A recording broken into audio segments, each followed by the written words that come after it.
Muchas veces en esta guerra actual contra Irán, hemos echado la vista atrás y nos hemos preguntado, ¿en qué otras guerras hemos cometido errores? E inevitablemente surge la guerra de Vietnam. No creo que hayamos dedicado suficiente tiempo a hablar de eso, porque uno de nuestros lectores, espectadores, y se lo agradecemos mucho, se tomó la molestia de decir, oye, echad un vistazo a este libro de 1994, In Retrospect, de Robert McNamara, en el que enumeraba 11 lecciones aprendidas de la guerra. Y hoy vamos a repasarlas.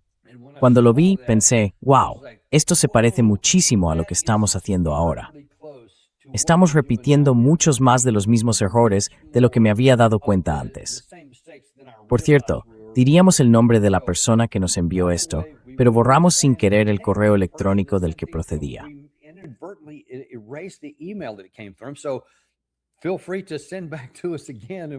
No dudes en volver a enviárnoslo, y la próxima vez te daremos las gracias mencionándote por tu nombre.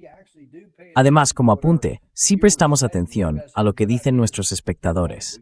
Cuando tenéis buenas ideas, nos ponemos con ellas.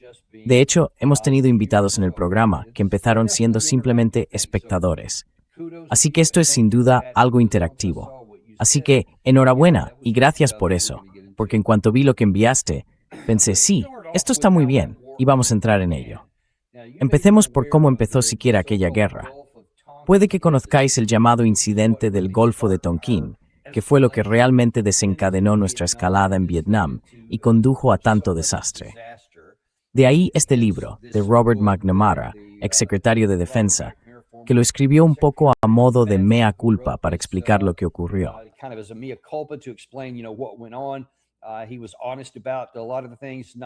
Fue sincero sobre muchas cosas, sobre otras, no tanto. Pero fue muy singular y útil poder poner las cosas en contexto y entender lo que ocurrió unos 30 años antes de que escribiera este libro. Voy a empezar mostrándoles algo sobre el incidente del Golfo de Tonkin. Esto es lo que dijo el secretario cuando apareció ante las cámaras de televisión.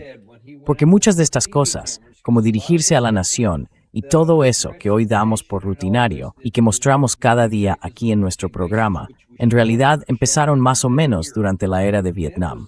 Ahí fue cuando comenzó todo esto. Y verán que gran parte de ese manual de actuación todavía lo seguimos usando hoy de forma casi religiosa. Aquí tienen al secretario McNamara explicando al pueblo estadounidense por qué íbamos a la guerra en Vietnam.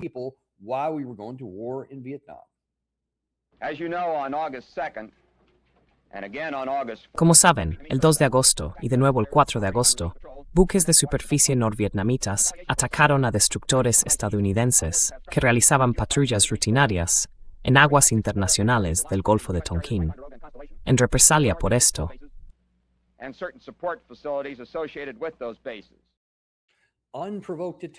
ataques no provocados, como él.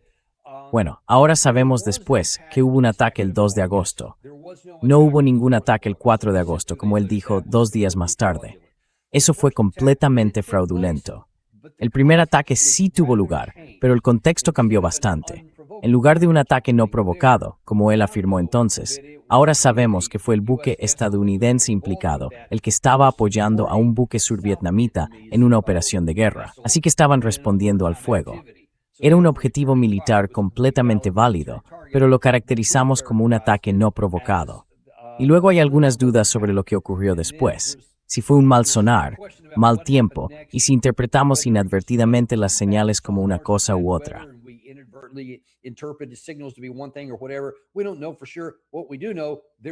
No lo sabemos con certeza. Lo que sí sabemos es que no hubo un segundo ataque, pero eso no se interpuso en el camino de una buena historia. Así que siguieron diciendo, sí, eso es, un ataque no provocado, tenemos que responder. Y entonces atacamos estas bases por todas partes. Y él siguió con un gran gráfico y mostró un montón de cosas que estaban siendo atacadas, etc. Y luego allá vamos, ya estamos en guerra, porque una vez que empiezas a atacar bases militares del otro lado, como hemos visto en Irán, responderán, sí toman represalias.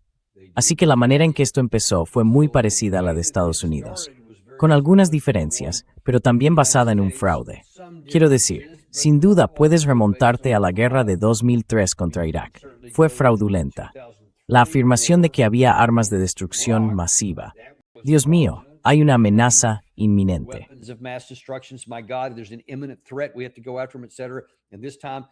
Tenemos que ir a por ellos, etc. Y esta vez era el fantasma del futuro pasado, con armas de destrucción masiva. Esta vez, armas nucleares. Estaban a 2 semanas de tener un arma nuclear. Evidentemente, ya hemos desmontado eso suficientes veces como para decirles que fue completamente fraudulento. Nada de eso era cierto. Nuestra comunidad de inteligencia le dijo al presidente que no era cierto. A él no le importó. Era simplemente lo que quería utilizar. Así que mintió al pueblo estadounidense. El secretario de Defensa mintió al pueblo estadounidense. El secretario de Estado mintió al pueblo estadounidense, diciéndoles que todas esas cosas eran ciertas cuando sabían que no lo eran. Y así es como empezamos. De la misma manera que lo hicimos. Y ya ven que eso ocurrió en la guerra de Irak de 2003.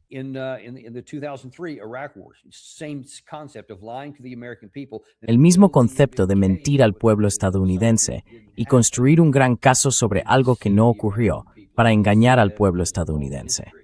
Así que, ya veis, esto viene de lejos.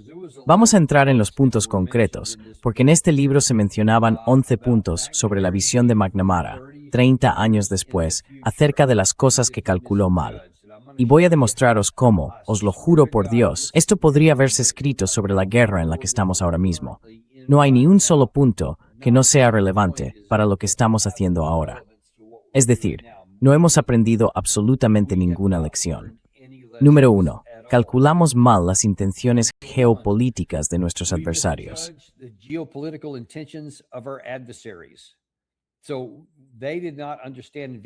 Así que no lo entendieron en Vietnam. No entendieron hasta qué punto los norvietnamitas estaban comprometidos con su causa, ni hasta qué punto estaban dispuestos a hacer cualquier sacrificio por ella. Es decir, puedes matar a muchísimos de ellos. Al final fueron millones, y aún así no va a importar, porque creían en ello hasta la muerte. Porque como se vio después de agosto de 1966, del 64, se convirtió en una lucha existencial por la que no había precio que no estuvieran dispuestos a pagar. Y seguimos bombardeándolos todo el tiempo. Al final, extendimos los bombardeos a Laos y Camboya, a las líneas de suministro, etc. Siempre calculamos mal sus intenciones y la clase de personas que eran. Estamos haciendo lo mismo con Irán.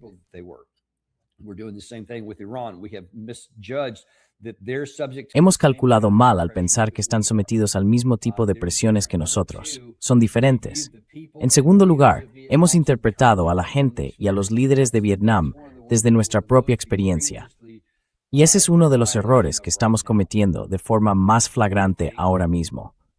Pensamos que si salgo a la calle y voy al Giant o al Piggly Wiggly, según en qué parte del país estés, o al supermercado Publix, y de repente empiezan a caer bombas, tío. Y lo único que tenemos que hacer es lo que diga quien esté lanzando esas bombas. Yo diría, sí, hagamos eso. Hagamos que paren las bombas, porque ya sabes, no queremos que nuestras vidas se vean alteradas. Y desde luego, no queremos que destruyan nuestro supermercado, nuestros puentes, ni nada de eso.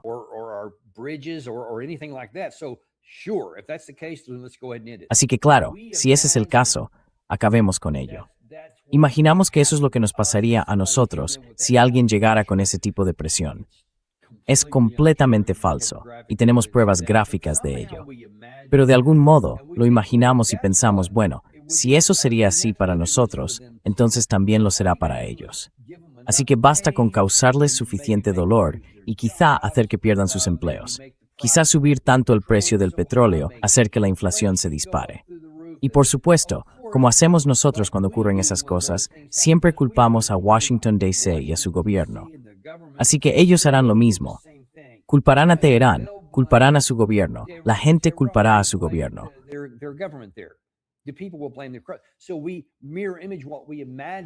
Así que proyectamos como en un espejo lo que imaginamos que ocurriría si nosotros estuviéramos encima de ellos. ¿Y saben qué? No es así. Por eso son completamente distintos. Y por cierto, toda esa analogía está profundamente equivocada, porque nosotros no reaccionaríamos así si estuviéramos recibiendo eso. Pearl Harbor, el 11 de septiembre.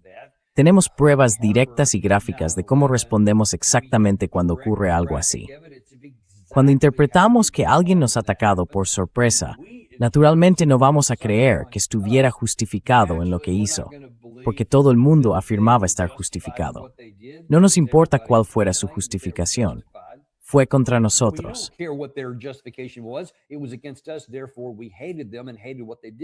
Por tanto, los odiábamos y odiábamos lo que nos hicieron. Y tomamos las medidas correspondientes, igual que hicieron los norvietnamitas, igual que hicieron los iraquíes en 2003 y como están haciendo ahora los iraníes.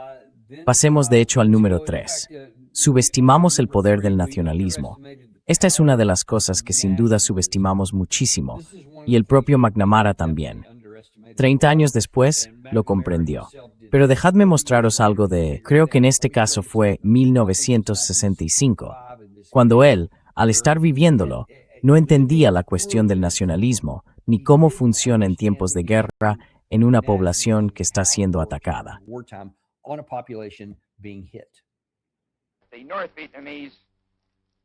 Los norvietnamitas han agotado, o se les ha secado, la fuente de personas que podían reclutar, entrenar y enviar de vuelta a combatir en Vietnam del Sur.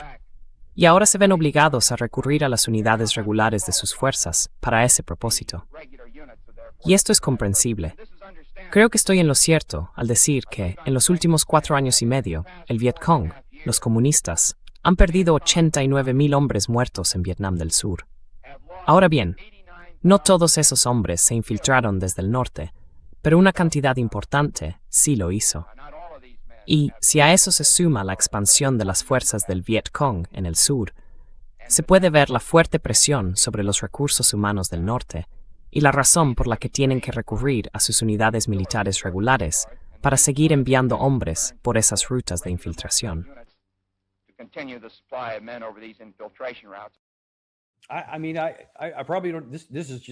Quiero decir, probablemente no. Esto se explica por sí solo. Cuando le oyes decir eso, en primer lugar, perdonadme, pensamos en la guerra entre Rusia y Ucrania. Durante años os hemos dicho que Rusia está perdiendo muchísimos hombres, que pierden 1,000 hombres al día, 2,000 hombres al día, que usan piezas de frigoríficos, que no tienen suficientes y que no paran de traer gente. Traen a toda esta gente de otros países. Traen a los norcoreanos porque se les está acabando todo esto. No paramos de decirlo también en la guerra de Irán. No paramos de decir, ya sabes, han perdido a tantos hombres que hemos destruido sus... Pero esta es como la canción favorita del presidente Trump. Debería ponerle YMCA. Quizás sí estaría más contento.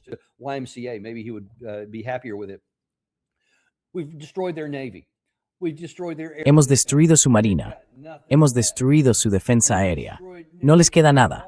Hemos destruido casi toda su capacidad de misiles, toda su capacidad de construcción, su industria manufacturera, etc.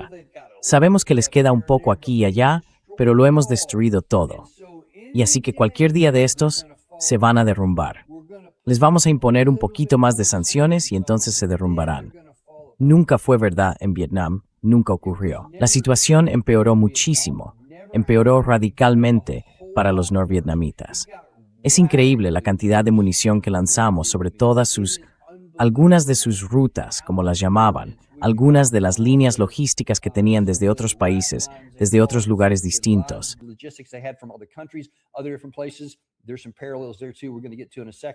También hay algunos paralelismos ahí, a los que vamos a llegar enseguida.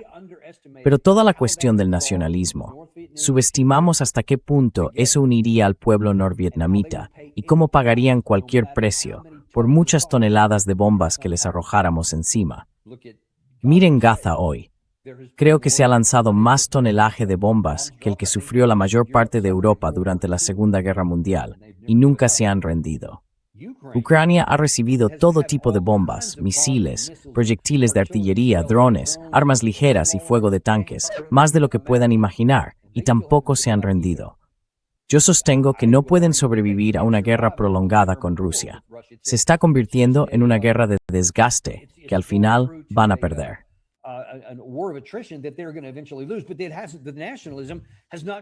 Pero el nacionalismo no ha hecho que se rindan. Aquí pagarán cualquier precio. Y ahora ven en pantalla, aquí en Irán. ¿Lo ven? Estas son algunas de las imágenes durante el cortejo fúnebre del líder supremo, Ali Khamenei. Y todavía, según tengo entendido, siguen produciéndose manifestaciones a favor del gobierno casi todos los días. Así que continúan diciendo todo esto. Da igual cuántas bombas hayamos lanzado, cuántos misiles hayamos usado, cuántos de sus barcos hayamos destruido. Eso solo los une más y hace que se resistan a nosotros con más fuerza, porque eso es lo que hace el nacionalismo, eso es lo que hace en Irán, es lo que hace en Ucrania, eso es lo que hace en Rusia, es lo que hizo en Vietnam del Norte.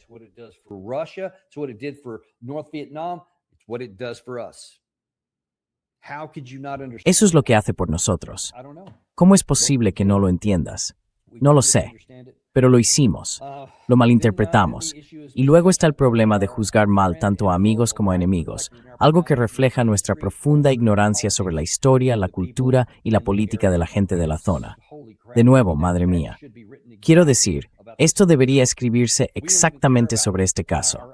Ni siquiera nos importan nuestros aliados en la región. Arabia Saudí, Qatar, Yemen no, Emiratos Árabes Unidos, Bahrein, Kuwait. Ni siquiera nos importa que estén sufriendo por la guerra que el presidente Trump decidió lanzar por voluntad propia. No era necesaria. Nadie los estaba amenazando.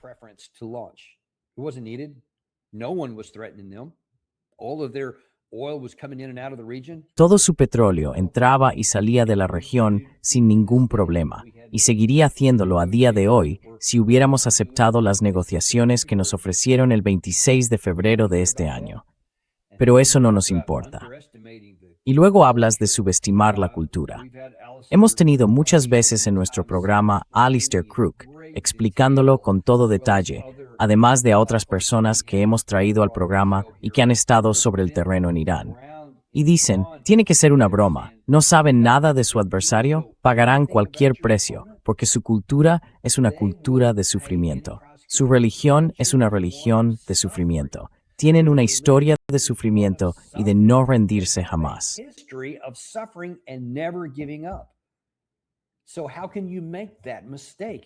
Entonces, ¿cómo se puede cometer ese error? No es difícil de entender. Está absolutamente a la vista. No es algo de doctorado en lo que tengas que leer entre líneas y comprender matices. Tío, eso está justo delante de ti. Y seguimos aprendiéndolo una y otra vez a causa de nuestro fracaso. Seguimos adelante.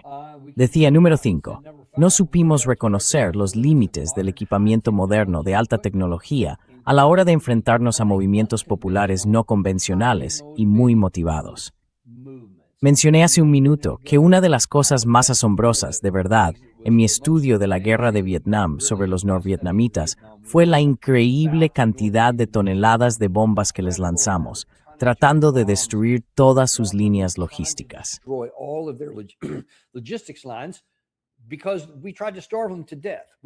Porque intentamos matarles de hambre, intentamos bloqueos aéreos, intentamos bloqueos navales, todo lo que se puedan imaginar.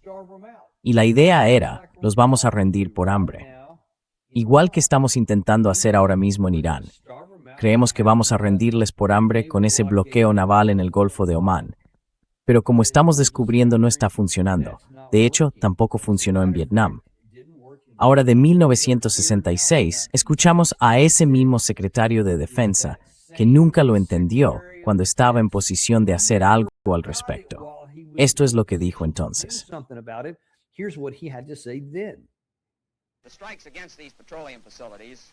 Los ataques contra estas instalaciones petrolíferas se iniciaron para contrarrestar la creciente dependencia de Vietnam del Norte del uso de camiones y juncos motorizados, con el fin de facilitar la infiltración de hombres y equipo desde Vietnam del Norte hacia Vietnam del Sur. Todos los pilotos de la Marina y de la Fuerza Aérea que participaron en estos ataques recibieron instrucciones específicas de sus oficiales al mando sobre la importancia de evitar las zonas civiles y urbanizadas. Conocían a fondo los objetivos y el terreno circundante. Los ataques se llevaron a cabo con buena visibilidad, lo que permitió identificar claramente los objetivos y el terreno de alrededor. La decisión de atacar estos objetivos se tomó para limitar y encarecer los esfuerzos de infiltración del enemigo.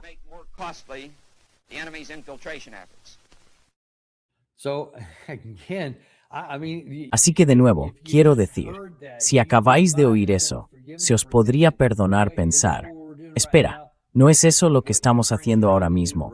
¿Lo que Ucrania intenta hacerle a Rusia? ¿Lo que Rusia intenta hacerle a Ucrania? ¿Lo que intentamos hacerle a Irán?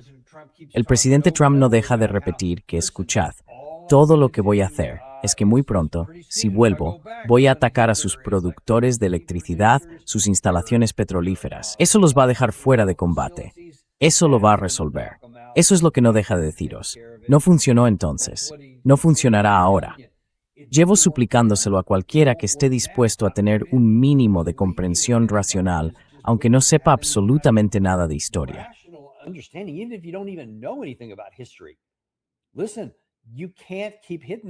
Mire, no se puede seguir golpeando a la gente de esa manera y pensar que no va a haber una respuesta, que no van a encontrar una forma de sortearlo como hicieron los norvietnamitas. Fue increíble porque, a ver, no tenían mucha capacidad motorizada. Así que la idea era, golpearemos sus instalaciones petroleras y luego esas rutas clandestinas y las carreteras que utilizan. Y entonces empezaron a transportar cosas por la selva. Se lo hemos mostrado. Bueno, creo que de hecho lo tengo aquí mismo. Quiero decir, pueden ver en este mapa de Irán, Pakistán, Afganistán, Turkmenistán, Turquía, Azerbaiyán, Irak, por supuesto.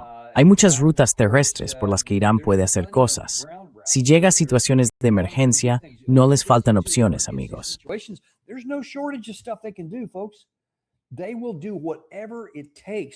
Harán lo que sea necesario para sobrevivir.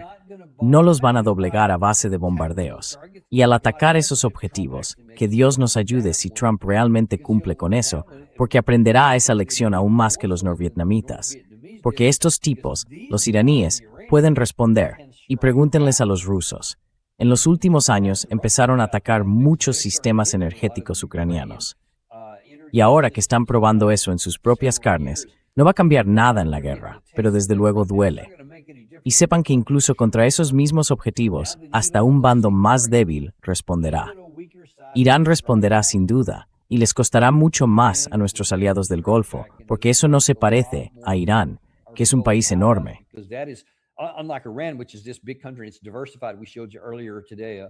Está diversificado.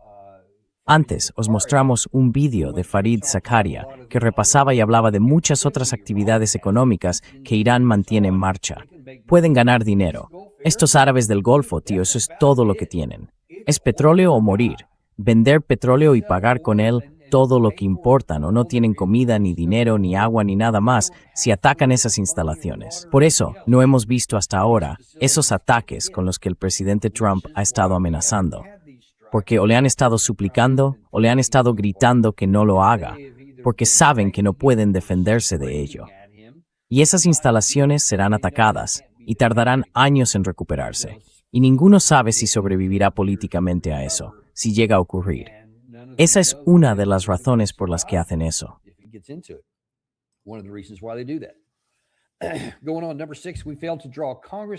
Siguiendo adelante, número 6. No logramos implicar al Congreso y al pueblo estadounidense en un debate pleno y sincero antes de iniciar la acción. Y por supuesto, esta fue una de las razones por las que tuvimos la Ley de Poderes de Guerra de 1973. Recuerden, en este análisis se está hablando de cosas que ocurrieron entre 1964 y el 66, y él reconoció que hay que volver atrás y conseguir primero el respaldo de la gente. Ahora bien, aunque hay muchos problemas morales en ello, Bush, su administración, al menos aprendió esa lección. Así que trataron de construir todo este caso, tanto en el Consejo de Seguridad de las Naciones Unidas y en el ámbito internacional, como desde luego aquí dentro y sin duda en el Congreso. Y acabó obteniendo la autorización para el uso de la fuerza militar y demás, basándose en las secuelas emocionales del 11 de septiembre. Pero fueron e hicieron eso.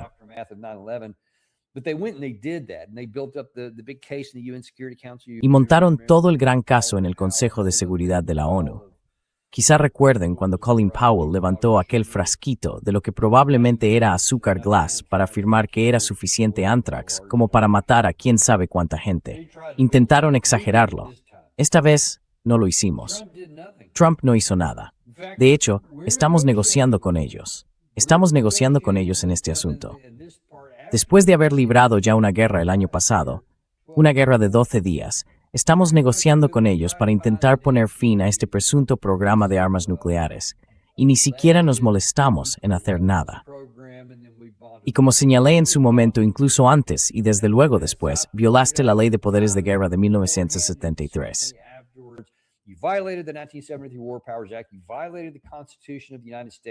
Violaste la Constitución de Estados Unidos, la separación de poderes entre el artículo 1 y el artículo 2, entre el poder legislativo y el poder administrativo, y no te importa. A ellos tampoco les importa. Nadie ha hecho nada al respecto, y ahora estás pagando el precio. Bueno, el presidente Trump está perdiendo apoyos incluso entre los suyos. Esta guerra ya es la menos popular de la historia de Estados Unidos a estas alturas de un conflicto, desde que se hacen encuestas tan pronto durante una guerra. Incluso más que la guerra de Irak, que acabó siendo un desastre absoluto para George Bush, para el pueblo estadounidense y para el pueblo iraquí. Pero políticamente, él está diciendo que esta es la lección que tienes que aprender.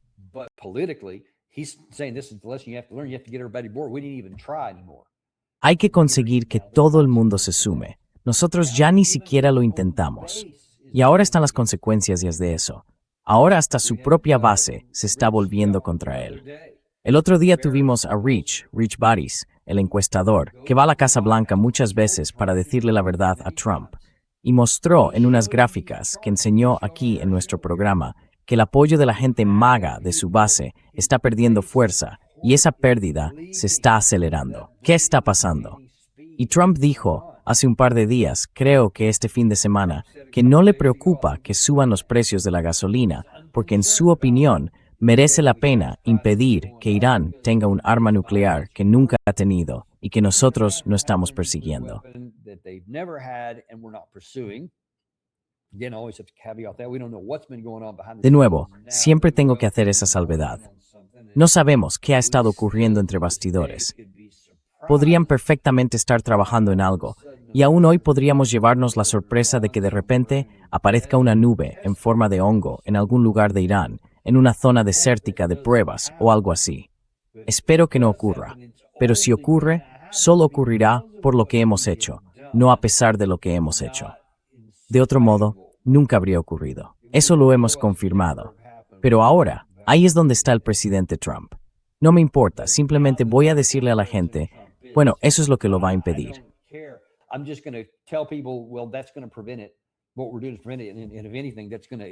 Lo que estamos haciendo es impedirlo. Y en todo caso, eso va a acelerarlo. Esperemos que no ocurra. Así que desde luego no aprendimos esa lección. Número 7. Una vez que empezó la acción, no logramos mantener el apoyo popular, en parte porque no explicamos del todo qué estaba ocurriendo ni por qué hicimos lo que hicimos. A ver, esto es simplemente un mea culpa, ¿no? Pero quiero decir, incluso en la guerra de Vietnam, tío, no convenciste a nadie. No porque comunicaras mal, sino porque la historia era mala. No había ninguna guerra por la que mereciera la pena luchar allí. Eso es lo que la gente reconoce. Esa es la situación aquí.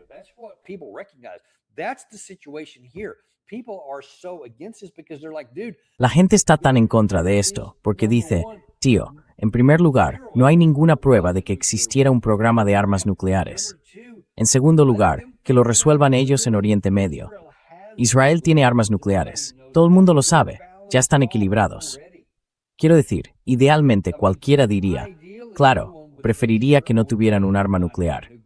Preferiría que nadie más tuviera un arma nuclear y que no ampliáramos el club. Pero nadie quiere ir a la guerra por esta posibilidad teórica de que quizá las tuvieran. Así que no se trata de explicarlo lo suficiente. Lo intentamos todos los días. Caroline Leavitt vivió siempre en ese terreno. Joe Biden y todo su equipo vivieron en ese terreno, tratando de convencernos de por qué era importante ir a por Rusia.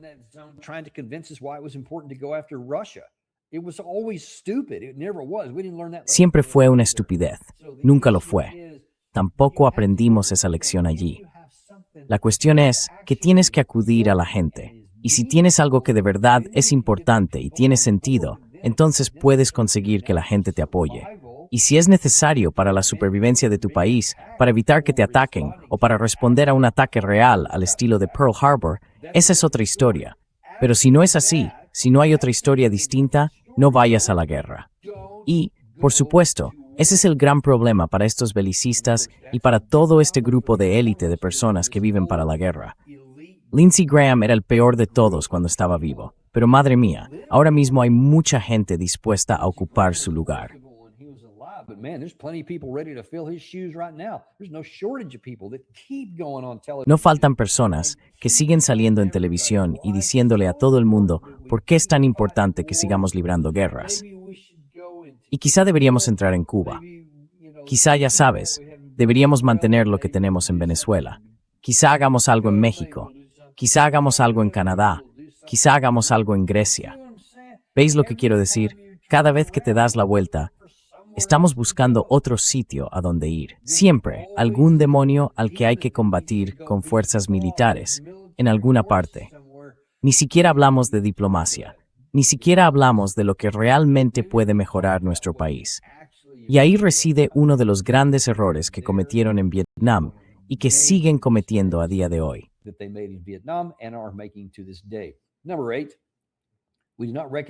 Número 8. No reconocemos que ni nuestro pueblo ni los líderes lo saben todo. ¿De verdad? ¿Eso tiene que estar en la lista? Voy a dejar esa ahí. Número 9. No sostenemos el principio de que la acción militar de Estados Unidos solo deba llevarse a cabo junto con fuerzas multilaterales plenamente respaldadas por la comunidad internacional. Quiero decir, algunas de estas son como... Ya sabes, no nos dimos cuenta de que si pones la mano sobre una placa caliente, te va a doler. ¿Quién lo iba a imaginar? Sí, claro. Quiero decir, obviamente, si vas a meterte en otra guerra, que no sea porque te han atacado, quieres intentar hacerlo en una situación multilateral. Pero ese era el problema entonces, y lo sigue siendo ahora mismo.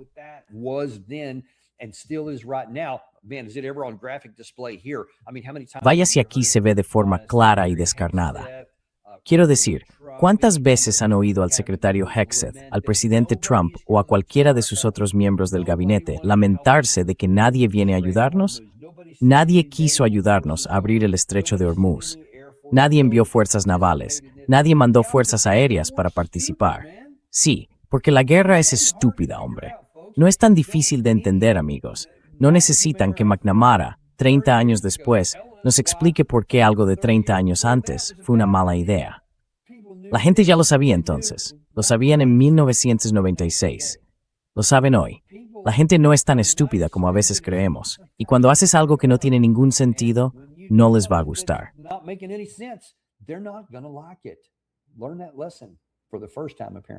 Al parecer, aprender esa lección por primera vez. Número 10. No reconocemos que puede haber problemas para los que no existen soluciones inmediatas. De nuevo, si aquí tuviera un emoji, no lo estaría poniendo ahora mismo. Pero ese es uno de los problemas del presidente Trump. Lo he comentado aquí varias veces, solo en el último mes, más o menos. No reconoce que hay límites a nuestro poder. De hecho, ha dicho de forma categórica y expresa que no hay límites. No tengo ningún límite, salvo los que yo mismo me imponga. Es decir, puedo hacer todo lo que quiera y puedo lograr y conseguir todo lo que quiera. Y eso es potencialmente un defecto fatal, tanto para el propio presidente como para nuestro país.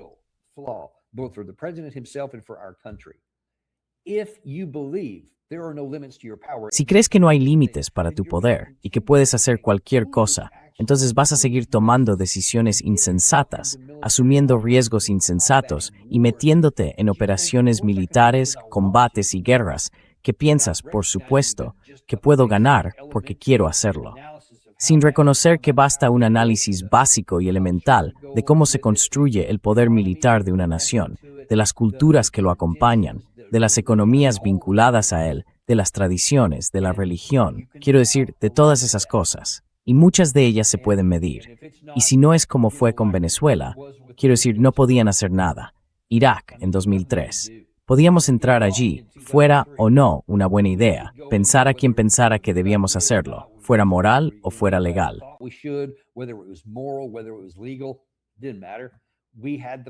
No importaba. Teníamos el poder y con un análisis sin emociones, incluso sin moralidad, se podía ver, Sí, mientras apliquemos suficiente poder de combate, sin duda podemos ganar esta guerra. Ahora mismo no es así, porque tanto en el caso de Ucrania y Rusia como en el de Estados Unidos, Israel e Irán, ese equilibrio favorece claramente a los iraníes aquí y a los rusos allí, por razones muy prácticas. De nuevo, dejando fuera el nacionalismo, dejando a un lado las emociones y mirando sus fundamentos. Irán tiene una capacidad defensiva que no podemos superar. Rusia tiene una instrumentos que podemos superar.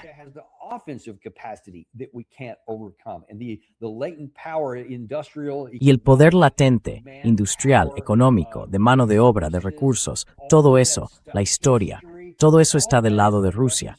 Ninguno de los dos va a poder superar eso. ¿Y por qué esta es una lección que hay que volver a aprender? Quiero decir, demonios, da la impresión de que ni siquiera se aprendió la primera vez, pero desde luego hay que reconocerla ahora mismo. Y por último, el número 11. No logramos organizar los niveles más altos del Poder Ejecutivo para abordar eficazmente una gama extraordinariamente compleja de cuestiones militares y políticas. Y caramba, si hay una de esas 11 áreas en la que esta administración actual es más débil. Hay una gran competición por ver en cuál somos los peores, pero puede que sea esta.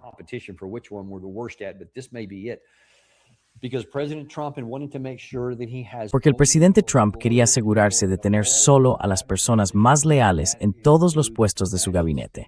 Y eso incluye todo el aparato de seguridad nacional, la CIA, las agencias de inteligencia, el ejército de tierra, la armada, la fuerza aérea, los marines, el propio Departamento de Defensa. Se ha asegurado de que solo los aduladores más leales consigan esos puestos, no personas competentes. Y como ha visto el ejército, a cualquiera que se salga de la línea, incluso a los oficiales generales, durante el primer año y medio aproximadamente de la administración, lo despiden en un abrir y cerrar de ojos. Ahora, he defendido que a muchos de los oficiales generales, y lo he hecho hoy mismo antes, hay que deshacerse de todo el grupo y traer a una nueva generación, incorporar savia nueva, gente que vaya a hacer lo correcto. Pero a estas personas no las despidieron solo porque fueran incompetentes.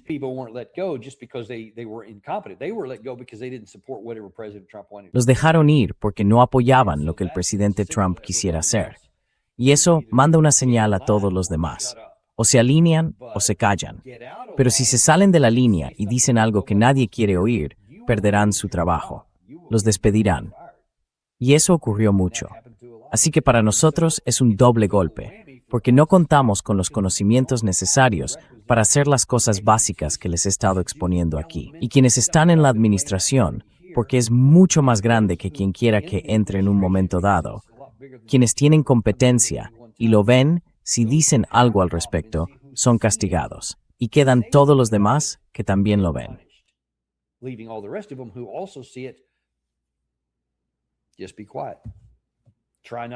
Limítate a callar. Intenta no salir herido tú también. Y eso es lo que lleva a los países al abismo, porque no hay nadie que pise el freno. Y a quienes lo intentan, los despiden. Y entonces los demás dejan de intentarlo. Y mientras tanto, estos tipos, que no son capaces, siguen engañándose a sí mismos, autoengañándose o mintiendo sobre ello, y le dicen al tipo que cree no tener límites de poder, que es quien tiene el poder de decisión, que tome medidas que solo pueden perjudicarnos. Fue malo en Vietnam, fue malo en Afganistán, fue malo en la guerra de Irak. En su mayoría, fueron humillaciones. No tuvieron consecuencias ni implicaciones concretas para nada más en el mundo.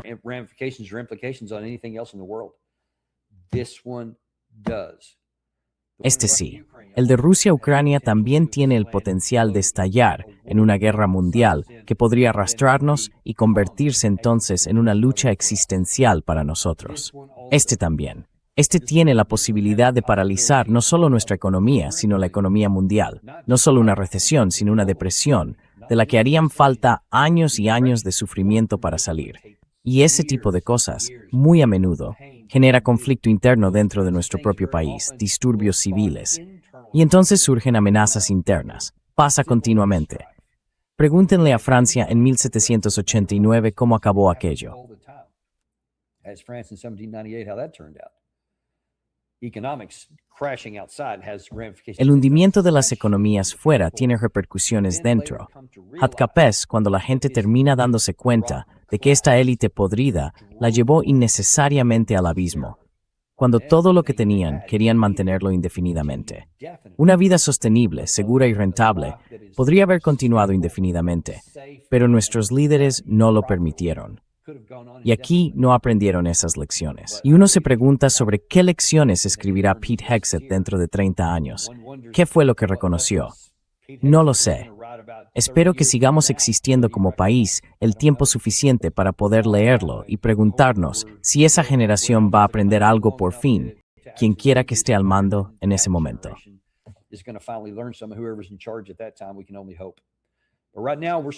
Solo podemos esperar. Pero ahora mismo estamos dando la voz de alarma. No nos intimidamos y no cedemos. Vamos a seguir diciéndote la verdad, pase lo que pase. Si quieres leer más sobre esto, ve a In Retrospect. Está en Amazon. Puedes pedirlo prácticamente en cualquier sitio de ese tipo. Allí podrás ver más. Puede que pienses que estás leyendo sobre las guerras que estamos librando ahora mismo, porque aún no hemos aprendido las lecciones. Muchas gracias, amigos. Nos vemos mañana en el Deep Dive de Daniel Davis. Ya sabes que no intento convencerte para que compres oro ni decirte cómo gestionar tu cartera de inversiones, pero hay una forma de ayudarnos. Suscríbete, pulsa el botón de me gusta y comparte esto con alguien a quien quieras.